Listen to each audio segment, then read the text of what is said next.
आज भरपूर दिवसांनी कॉलेजला जाण्याचा योग आला. गावाकडे गेलेलो आणि दिवसात सुरुवात पण पॉझिटिव्ह नोटनं झालेली. माझ्या एका मित्राला पायात कॉर्न झालेला. कॉर्नला मराठीत आपण कुरूप म्हणतो. भरपूर दिवसाखाली काटा हे झालेला, तर ते सर्जिकल प्रोसिजर करून काढायचं होतं. तर तो आलेला ससूनमध्ये आणि मला पण ती प्रोसिजर बघायची इच्छा होती. मॅमला विचारून परमिशन घेऊन मी पण बघितली ती प्रोसिजर. असंच काही वर्षापूर्वी माझ्या हातात पण झालेलं, कुरूप झालेलं. ते काढताना माहीत नव्हतं की काही वर्षांनंतर आपल्याला पण हे बघायला भेटेल म्हणून. त्यानंतर ओपी जेवायला जाऊन सिनियरकडून गाडीची चावी घेतली. ऑब्व्हियसली आमच्याकडे तर गाडी नाही आहे.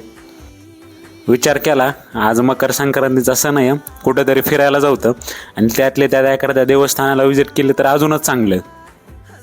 सण असल्यामुळं कुछ मिठा हो जाय म्हणून काका हलवायला विजिट केलं.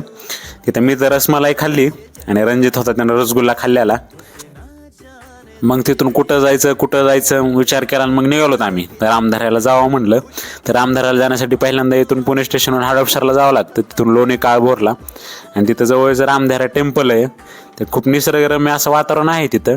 पण मकर संक्रांतीचा सण असल्यामुळे खूपच जास्त गर्दी होती.